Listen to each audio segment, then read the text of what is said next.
Señoras y señores, muy buenas noches, bienvenidos a Somos Nosotros. Está claro que está reapareciendo el fantasma de la pandemia sobre la vida, sobre la economía. Esto naturalmente no solamente está ocurriendo en la Argentina, donde por ahora lo vemos un poco de lejos, pero lo concreto es que en las últimas semanas se han duplicado la cantidad de contagios y lamentablemente se han duplicado también la cantidad de fallecimientos en la Argentina. Hay alerta mundial por esta nueva ola de la variante Omicron que ya llegó a la Argentina. Han vuelto restricciones en Europa, en Estados Unidos. Y bueno, este programa se llama Somos Nosotros. Y entre otras cosas nos queremos preguntar si los argentinos, el gobierno y nosotros también, si hemos aprendido algo del 2020, de lo que fue el muy mal manejo de la pandemia que hubo en la Argentina en el 2020. Y me parece que mucho no hemos aprendido, ni el gobierno ni nosotros, incluso por los comportamientos que estamos viendo en los sectores más instruidos de la sociedad, en estas fiestas y estas reuniones de fin de año, en los eventos al aire libre. Por supuesto, hay que convivir con el virus, no hay ninguna posibilidad de retroceder y volver a encerrar a la gente, pero naturalmente hay que cuidarse y hay que vacunar y hay que testear. Y da la sensación de que los problemas que tuvimos el año pasado siguen presentes. Hace 1 año y medio que la Argentina no resuelve la cuestión de los testeos y se sigue testeando 5, 6, 7 veces menos que en el mundo civilizado. Y tampoco está tan clara la provisión de las vacunas para la tercera dosis, que es lo que hoy evidentemente reclama toda la comunidad científica a nivel internacional. Seguimos sin que se apruebe la vacuna de Johnson en la Argentina, no está clara la provisión de las vacunas del ARN mensajero, tanto la de Pfizer como la de Moderna. Las famosas 20 millones de vacunas de Pfizer todavía no han aparecido. Y fíjense que siguen siendo las mismas personas las que en el gobierno están encargadas del tema. Lo de la ministra Carla Bisotti, incluso en las últimas horas, bastante penosa, ¿no? Su decisión de nombrar al hijo del embajador Rafael Bielsa, un joven militante recién recibido en un cargo estratégico en el Ministerio de Salud. Ya son dinastías en la política, abuelos, padres, hijos, nietos, repartiendo cargos, obviamente, en un espectáculo de acomodo francamente muy, muy impresentable, ¿verdad? Ahora, expertos en la cuestión de la pandemia renovados, no conocemos que el gobierno haya convocado. Fíjense que el gobierno está bastante mudo sobre la situación, que desde luego no es alarmante hoy en la Argentina, pero deberíamos empezar a pensar en qué es lo que tenemos que hacer para no repetir la tragedia que vivimos justamente el año pasado, ¿verdad? ¿Quiénes están preocupados? Bueno, el sector privado. Ya estamos viendo al sector privado de la salud advirtiendo que la situación desde luego está lejos de un estrés hospitalario, pero hay que prestar atención. Y prestar atención es testear, vacunar, usar barbijo, respetar el distanciamiento, convivir naturalmente con la enfermedad. Y hay preocupación, me contaba Beto Valdés esta tarde, en todos los dirigentes políticos que tienen responsabilidad de gobierno, donde se va a concentrar, bueno, seguramente una explosión de turismo que va a haber en la Argentina, tanto de argentinos que se van a quedar en la Argentina, como de turistas de los países limítrofes, que por supuesto van a aprovechar que la Argentina en dólares está prácticamente regalada.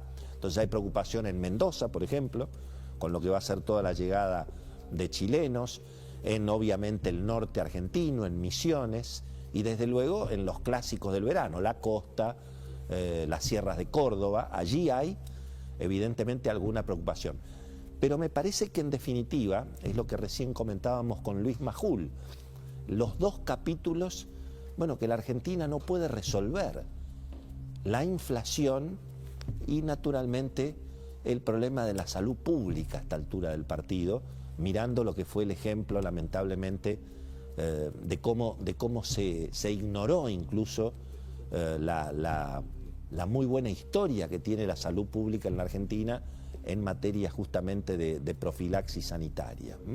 Pero ahí es donde también está el fracaso del estatismo, tanto en la salud como en la inflación. Si no hemos podido en 20 años prácticamente resolver el problema de la inflación y seguimos dando vueltas alrededor de lo mismo, bueno, la verdad que no hay mucho espacio para el optimismo en esos dos sentidos, porque vuelvo a repetir, estamos repitiendo y estamos, bueno, manteniendo el mismo elenco de funcionarios que fracasaron con la cuestión sanitaria en el 2020 y que hoy prácticamente están mudos discutiendo si el pase sanitario más tarde o más temprano. Y mientras tanto, bueno, la discusión económica, me parece que la inflación y el cepo es lo que tenemos por delante. No parece que esté a la vista un acuerdo con el fondo que logre recomponer la confianza en la Argentina y que logre que ingresen dólares, porque vamos a seguir con control de cambios, con una brecha cambiaria muy relevante. Piensen ustedes que los optimistas están planteando que para el año que viene la inflación va a ser 50%. El presupuesto que se está discutiendo en el Congreso habla de una inflación de 33%, que por supuesto es un dibujo, porque si no se ajusta el déficit fiscal, si no se reduce el ritmo de emisión monetaria, bueno, está claro que no hay salida. Y no parece la política dispuesta, obviamente, a tomar las decisiones precisamente para reducir ese nivel tan impresionante de déficit fiscal que hay en la Argentina, ¿verdad? Y bueno, y ahí estamos, en esta discusión del presupuesto, que además es un show político muy interesante, que mañana va a tener, bueno, algunos detalles para ir mirando, tanto en el nuevo oficialismo como en la nueva oposición, pero en términos económicos es toda una trampa al solitario. Hoy va a estar con nosotros José Luis Espert, que está debutando allí en su rol como diputado nacional y que ha tenido mucho protagonismo justamente en la discusión previa que hay al presupuesto, y vamos a hablar precisamente del nuevo oficialismo y de la nueva oposición, porque hoy parece mejor parado el oficialismo en la Cámara de Diputados frente a una oposición que está dividida prácticamente en 10 bloques. Ahora, bueno, mañana va a haber un test importante también para el oficialismo, también para Máximo Kirchner y para Sergio Massa, si el oficialismo va a poder juntar quórum y qué sectores de la oposición, aún votando contra el presupuesto, se van a sentar en la banca justamente para darle quórum al oficialismo. Así que vamos a tener los primeros test para ir mirando cómo se va acomodando la política después de las elecciones. Estamos teniendo además un fin de año, yo diría, explosivo en materia de agenda judicial. Se espera, veremos si efectivamente ocurre, un fallo de la Corte que cambie los equilibrios políticos en el Consejo de la Magistratura, que es donde en definitiva se define la suerte, el futuro y la vida de los jueces. La política ha tenido mucha influencia dentro del Consejo de la Magistratura en los últimos años y esa fue de alguna manera la herramienta de la política y sobre todo del kirchnerismo para tener a los jueces en un puño, como algunos jueces del fútbol, que parecen también bastante poco parciales por lo que uno escucha en el periodismo deportivo. Pero bueno, lo concreto es que se define esa cuestión del control del Consejo de la Magistratura y también ha habido algunas novedades a propósito de las causas contra Cristina, que son importantes independientemente de si Cristina finalmente es culpable o es inocente. Pero como mínimo tiene que haber un juicio, porque si no, digamos, bueno, ya sin instituciones naturalmente no hay inversiones, y sin inversiones y con inflación, bueno, la pobreza es cada vez mayor. Estamos asistiendo en este fin de año, además, bueno, a las consecuencias de lo que es también un desastre educativo en la Argentina, ¿eh? Se conocieron datos muy impactantes en esta semana en la población entre 25 y 64 años. Solamente 20% de esa población tiene estudios universitarios y apenas el 36% termina el secundario. Solamente 20% de los argentinos entre 25 y 64 años tienen estudios universitarios y solamente 36% termina el secundario.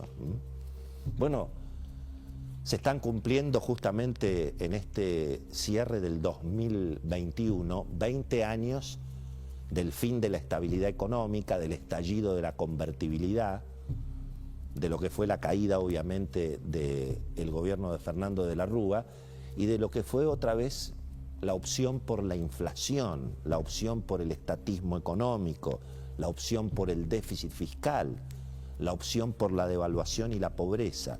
Bueno, algunas de las consecuencias son las que recién precisamente comentábamos. Tenemos un programa súper interesante, está con nosotros José Luis Espert, obviamente Cecilia Bufletti y Beto Valdés con toda la información del día. Y a propósito justamente de la agenda judicial, le preguntamos a una de las especialistas del diario La Nación en esa materia, Paz Rodríguez Nil, bueno, precisamente cómo hay que analizar las últimas noticias, el ascenso de Alejandro Slócar a la Cámara Federal de Casación como presidente y las causas contra Cristina.